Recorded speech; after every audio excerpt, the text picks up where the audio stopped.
আমার স্বামী টিটু ঘর জামাই থাকত আমাদের বাড়িতে, কিন্তু সে ছিল অকর্মা, কোনো কাজ করতে পারত না। কিন্তু তাকে আমি অনেক পছন্দ করতাম, তাই বিয়ে করে ফেলি। আমার মেজ ভাবির সন্তান হতো না, তাই আমার মেজ ভাই সবসময় মনমরা হয়ে থাকত আর ভাবিকে বলতো তোকে ছেড়ে দিয়ে আরও একটা বিয়ে করব। কিন্তু হঠাৎ একদিন রাতে লক্ষ্য করলাম আমার স্বামী টিটু মেজ ভাবির ঘর থেকে বের হচ্ছে। তার কিছুদিন পর ভাবি মহতে যাচ্ছে। আমি তা শুনে আমার মাথা ঘুরে গেল। তাহলে কি আমার স্বামী ভাবিকে? তাহলে মূল ঘটনাটা খুলে বলি। মাঝরাতে পানি খেতে উঠে নিজের স্বামীকে মেজ ভাবির ঘর থেকে বের হতে দেখে চমকে উঠল দিবারা। মেজ ভাইয়া 4 দিন হলো ঢাকায়, এখন ভাবি একা ঘরে। আমার স্বামী এত রাতে মেজ ভাবির ঘরে কি করতে গিয়েছিল সেটা জানার জন্য আমার মাথায় ঘুরপাক খাচ্ছে। এই ঘরের দিকে স্বামীকে আসতে দেখেই দরজা বিজিয়ে দিয়ে বিছানায় উঠে ঘুমানোর অভিনয় করল দিবারা। তার স্বামী দরজা ঠেলে সন্তর্পণে হেঁটে এসে বিছানায় তার পাশে শুয়ে পড়ল। দিবারা এই বাড়ির মেয়ে, তার স্বামী ঘর জামাই। দিবারা জানে কোনো রকম অপরাধ করলে তাকে সহ তার স্বামীকে এই বাড়ি থেকে বের করে দিবে ভাইয়েরা, তাই এই ব্যাপারে আর কোনো কথা বলে না দিবারা। পরের দিন সারাদিন মুখ কালো করে রাখলেও তার স্বামী টিটুকে এই বিষয়ে কিছুই জিজ্ঞেস করে না সে। তারপরের রাতে দিবারা আর কিছুতেই ঘুমাতে পারে না। তার বিশ্বাস তার মেজ ভাই যতদিন শহরে আছে প্রতি রাতেই বোধহয় তার স্বামী মেজ ভাবির ঘরে গেছে। কিন্তু ঘরে গিয়ে কি করল এটা তো আমি দেখি নাই, শুধু দেখতাম মেজ ভাবির ঘরে যেত। কেন যেত দিবারার মনে সন্দেহর সৃষ্টি হল। তার বিশ্বাসকে সত্যি প্রমাণিত করতেই যেন ধীরে ধীরে টিটু দিবারার পাশ থেকে গড়িয়ে মেঝেতে নামল। এরপর পা টিপে টিপে ঘরের দরজা খুলে বাইরে চলে গেল। রাত এখন কয়টা হবে? 1টা, 2টা। টিটু কোনো কাজ না জোগাড় করতে পারায় ভাইদের উপর নির্ভর করেই বেঁচে আছে তারা দুজন। দিবারা টিটুর এই অর্থ উপার্জনের অক্ষমতাটাই পুষিয়ে দেয়, সারাদিন গাধার মতো বাড়ির কাজ করে। সারাদিন কাজ করায় শরীর এতই ক্লান্ত হয় যে সারারাত মরার মতো ঘুমায় দিবারা। কয়বার টিটু তাপ্পড় দিয়েও দিবারার ঘুম ভাঙাতে পারেনি। তাই রাতে যে দিবারা জেগে থাকতে পারে এমন কোনো ভয় তার ছিল না বলা যায়। আর এই সুযোগে মেজ ভাবির ঘরে যেত। কিন্তু কেন যেত তা আমি কিছুই জানতাম না। পরদিন রাতে দিবারা ঘুমায়নি। সে রাতে জেগেছিল তার স্বামী কি করে তা জানতে। তখনই দেখল দিবারার স্বামী বিছানা থেকে ধীরে ধীরে উঠে গেল। ঘর থেকে বের হয়ে মেজ ভাবির ঘরে গেল। কিছুক্ষণ পর মেজ ভাবির ঘর থেকে চিৎকার শোনা যাচ্ছে। মনে হচ্ছে ভাবির এক অন্যরকম চিৎকার। আমি ভাবতে থাকলাম কি হতে যাচ্ছে এখানে। আমি কিছুটা আন্দাজ করতে পারলাম না আসলে ওই ঘরে কি হচ্ছে। টিটু চলে যেতেই বালিশে মুখ গুজে ফুপিয়ে কেঁদে উঠল দিবারা।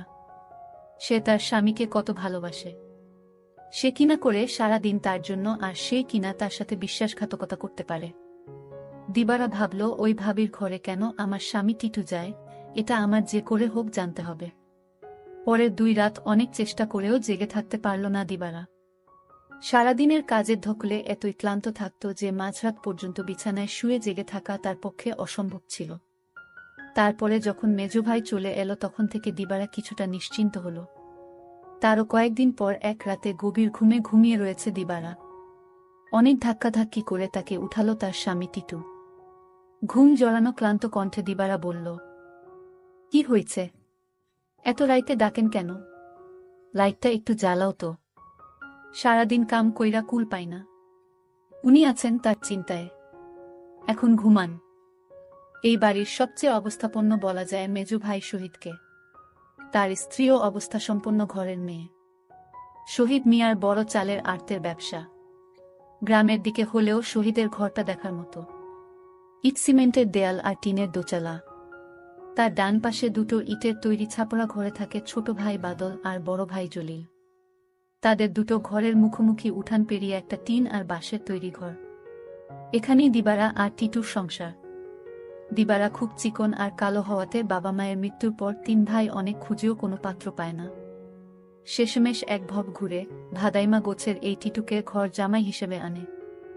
ভেবেছিল টুকটাক কিছু কাজে তাকে লাগাবে, কিন্তু সে পুরোই অকর্মা। সেই দিনের প্রায় 1 মাস পর বাড়িতে বিরাট উৎসবের মতো আয়োজন হল। দিবারার ছোট ভাইয়ের 2টা আর বড় ভাইয়ের 3টা সন্তান হলেও মেজ ভাই বিয়ের 4 বছর পরেও সন্তানের মুখ দেখতে পারেননি। মেজ ভাই আরেকটা বিয়ে করবেন কিনা এটা নিয়ে চিন্তা ভাবনা করছিলেন। যে স্ত্রী তাকে সন্তানের মুখ দেখাতে পারবে, মেজ বউকে তাহলে এই বাড়ি ছেড়ে চলে যেতে হতো। ঠিক এই সময়েই আনন্দ সংবাদটা পেল সবাই। মেজ বৌমা হতে চলেছে। মেজ ভাইয়া আর ভাবির আনন্দ দেখে কে। এই উপলক্ষেই এই উৎসব আয়োজন। দিবারা যখন আনন্দের সাথে টিটুকে এই খবরটা দিল তখন সে সামান্য একটু মুচকি হেসে বলল, ভালোই তো। শুনছিলাম কোনো ফকিরের কাছ থেকে পানি পড়া নিচ্ছে। ফকিরটা কামেল। সেও কি যাবে নাকি সেই ফকিরের কাছে? কোথায় থাকে সে? যেখানেই থাকুক, তুমি যাবে কি না সেটা বলো।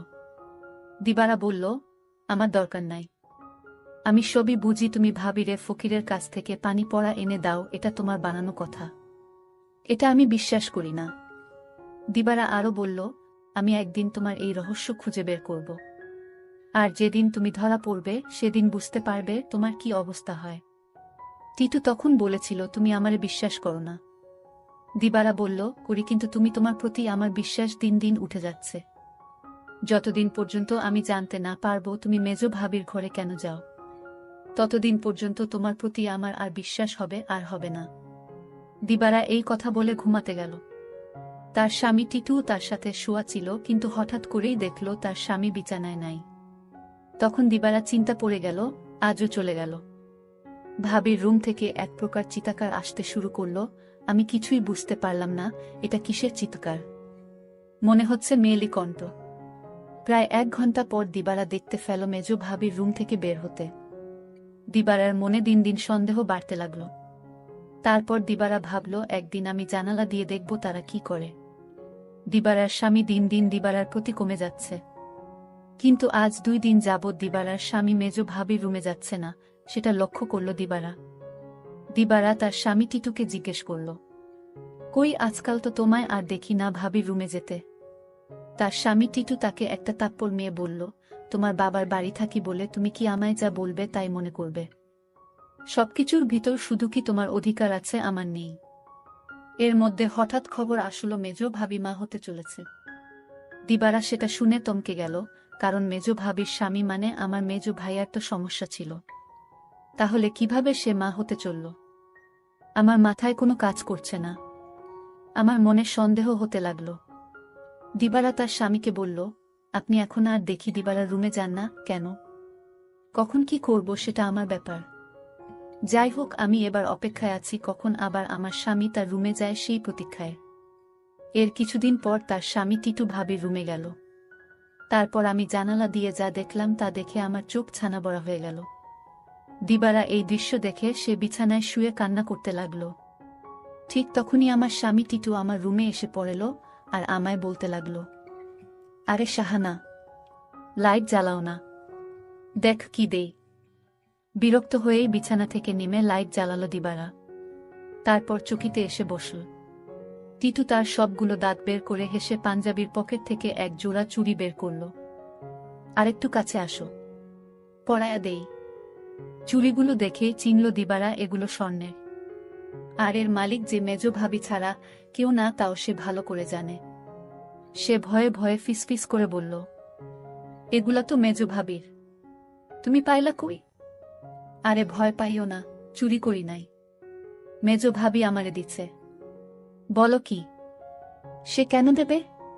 তোমারে একটা কথা কই। কই কই কইরাও এতদিন কইতে পারি নাই শর্মে। ভাবছিলাম তুমি আমারে ভুল বুঝবা, কিন্তু তোমারে আমি কি কিছু গোপন করি বলো? ভুল বুঝো না বউ। মেজ ভাই এইবার ঢাকায় যাওয়ার পর কয়রাত আমি মেজ ভাবির ঘরে গেছিলাম।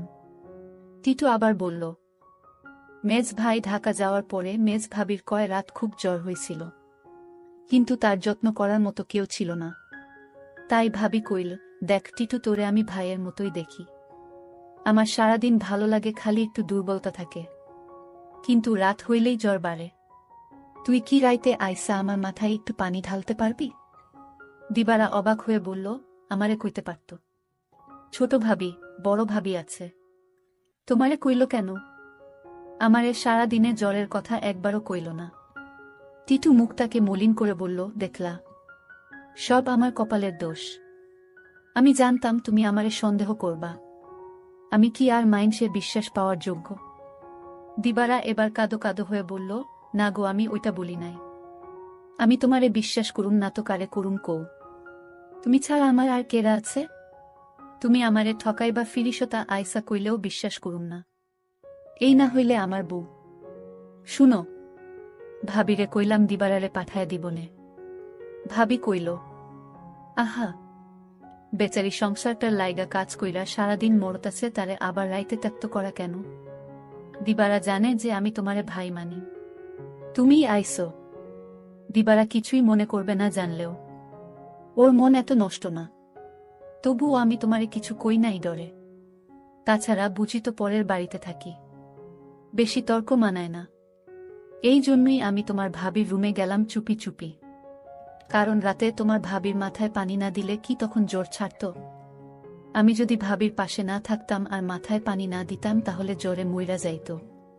এতদিনে ভাবিকে কবরস্থানে রেখে আসতে হতো। দিবারা তখন বলল, সবই বুঝলাম, কিন্তু একটা বিষয় আমার মাথায় ঢুকছে না। টিটু বলল, কি কথা তোমার মাথায় ঢুকছে না আমারে বলো। দিবারা তখন বলল, আমার মেজু ভাইয়ের সমস্যা ছিল, কিন্তু সে কিভাবে মা হতে চলেছে। আর ভাবির ঘর থেকে কিসের আওয়াজ আসত। টিটু তখন বলল, তুমি দেখি আবার আমাকে সন্দেহ করতেছ। এই সন্দেহটা তোমাকে দূর করে দেই। তোমার মেজো ভাবি একদিন আমায় বলল, আমার সংসারটা মনে হয় টিকবে না। আমি বলেছিলাম, কেন টিকবে না? কারণ আমার কোনো সন্তান নেই, তাই স্বামী আরেকটা বিয়ে করতে পারে বলে আমায় বলল। আর তখনই আমি বলেছিলাম, তোমার ভাবিকে শোনো, তুমি কিছু চিন্তা করো না, আমি সব ব্যবস্থা করতাছি। আমি তখন এক ফকির বাবার কাছে গেলাম। ভাবির সমস্যাগুলো খুলে বললাম। ফকির বাবা বলল, আমি তোমায় এক গ্লাস পানি পড়া দিব। সেটা 2-3 ফুটা করে সপ্তাহখানে খেতে হবে। তাও নিজ হাতে খেলে হবে না, তার স্বামী তাকে কাওয়াই দিতে হবে। তখন তো বড় ভাই বাড়িতে ছিল না। আমি কোনো উপায় না পেয়ে এক গ্লাস পানি পড়া নিয়ে আসলাম। আর এই ফকির বাবার পানি পড়া খেয়ে আল্লাহর রহমতে সে সন্তান লাভ করেছে, বুঝলে এবার দিবারা। আর তোমার ভাবির ঘর থেকে যে শব্দ আসতো সেটা ছিল এলইডির শব্দ। তুমি তো শুধু শুধু আমায় সন্দেহ করতে। দিবারার চোখ ভিজে উঠে। আহা, তার এই স্বামীকে আর ভাবিকেই নাকি সে ভুল বুঝেছে। কি বাজে চিন্তাই না করেছে সেই রাতে তার স্বামীকে ভাবির ঘর থেকে বের হতে দেখে।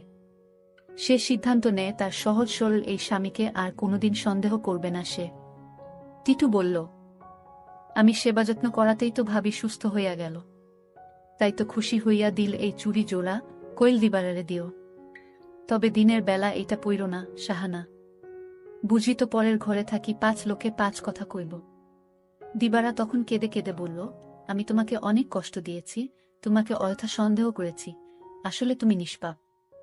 দিবারা বলল, তুমি মেজো ভাবির ঘরে গিয়ে মেজো ভাবিকে মায়ের মতো যত্ন করে সুস্থ করে তুলেছে, এরকম স্বামী এখনকার যুগে পাওয়া বড় কঠিন। দিবারা বলল, আমায় ক্ষমা করে দিও তুমি। তুমি ক্ষমা না করলে আল্লাহ আমাকে ক্ষমা করবে না।